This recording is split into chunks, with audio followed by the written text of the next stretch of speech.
தமிழ்நாட்டுல எல்லாமே சேஞ்ச் ஆயிடுச்சு. உங்க நகையையும் சேஞ்ச் பண்ணுங்க. உங்க பழைய நகைக்கு கிராமுக்கு 150 ரூபாய் கூடுதலா வாங்கி புது நகை எடுத்துக்கோங்க. அதே கம்மி சேதாரம் தான் உங்க லலிதால மட்டும்தான். டெல்லியில் 2 வாரத்திற்கு மேலாக உண்ணாவிரதத்தை தொடர்கிறார் சமூக ஆர்வலர் சோனம் வாங்சுக். தொடர் உண்ணாவிரத போராட்டத்தில் ஈடுபட்டு வரும் சோனம் வாங்சுக்கின் உடல் எடை 8.2 கிலோ குறைந்திருப்பதாக தகவல்கள் தெரிவிக்கின்றன. உண்ணாவிரதத்தை கைவிட வேண்டும் என்று எழுத்தாளர் அருந்ததி ராய், நடிகர் நசருதீன் ஷா ஆகியோர் கோரிக்கையை முன்வைத்திருக்கிறார்கள். 2 வாரத்திற்கு மேலாக சோனம் வாங்சுக் கல்வியில் சீர்திருத்தம் கோரி கரப்பான்பூச்சி ஜனதா கட்சி நடத்துகின்ற போராட்டத்திற்கு ஆதரவாக உண்ணாவிரதம் இருந்து வருகிறார். இதுகுறித்த கூடுதல் விவரங்களை வழங்க டெல்லியின் தலைமைச் செய்தியாளர் கணபதி இணைந்திருக்கிறார். கணபதி, 2 வாரத்திற்கு மேலாக உண்ணாவிரதத்தை தொடர்ந்து கொண்டிருக்கிறார் சோனம் வாங்சுக். உடல் எடை மிக குறைந்து கொண்டிருக்கிறது.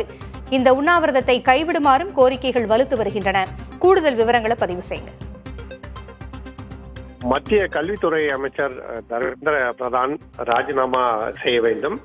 சமீபத்தில் நடைபெற்ற நீட் மருத்துவ நுழைவுத் தேர்வில் ஏற்பட்ட குளறுபடிகள், மீண்டும் பரீட்சை நடத்த வேண்டிய கட்டாயம், அதே போலவே சிபிஎஸ்இ 12ஆம் வகுப்பு தேர்வில் முடிவுகளை அறிவிப்பதில் பல்வேறு குளறுபடிகள், இதற்கெல்லாம் தர்மேந்திர பிரதான் பொறுப்பேற்க வேண்டும், அவர் ராஜினாமா செய்ய வேண்டும் என போராட்டத்தை காக்ரோச் ஜனதா கட்சி தொடங்கியது.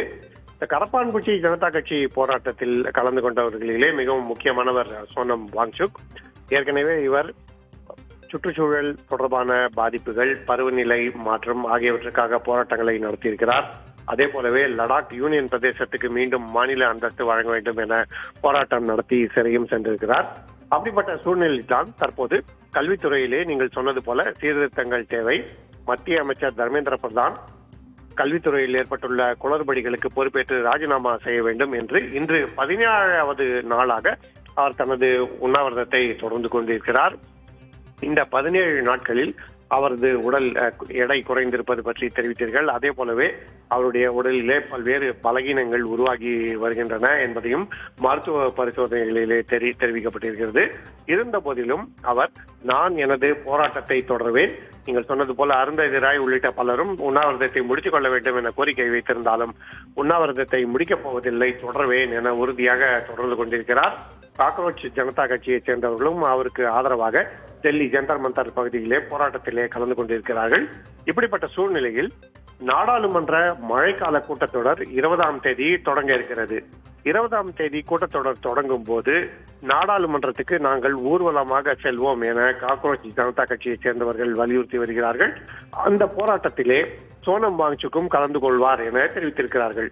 ஆகவே 20ஆம் தேதி வரை அவரது உண்ணாவிரத போராட்டம் தொடரும் எனவும் 20ஆம் தேதி நாடாளுமன்ற வளாகத்துக்கு ஊர்வலம் நடைபெறும் எனவும் தற்போது காக்ரோச் ஜனதா கட்சியைச் சேர்ந்தவர்கள் அதற்கான ஏற்பாடுகளை செய்து கொண்டிருக்கிறார்கள். இத்தகைய சூழ்நிலையில்தான் சோனம் வாங்சுக் உண்ணாவிரத போராட்டம் டெல்லி ஜந்தர் மந்தர் பகுதியிலே இன்னமும் தொடர்ந்து கொண்டிருக்கிறது. பூங்கோலி, தகவல்களை வழங்கியமைக்கு நன்றி கணபதி. தமிழ்நாட்டுல எல்லாமே சேஞ்ச் ஆயிடுச்சு. உங்க நகையையும் சேஞ்ச் பண்ணுங்க. உங்க பழைய நகைக்கு கிராமுக்கு 150 ரூபாய் கூடுதலா வாங்கி புது நகை எடுத்துக்கோங்க. அதே கம்மி சேதாரம் தான் உங்க லலிதால மட்டும்தான்.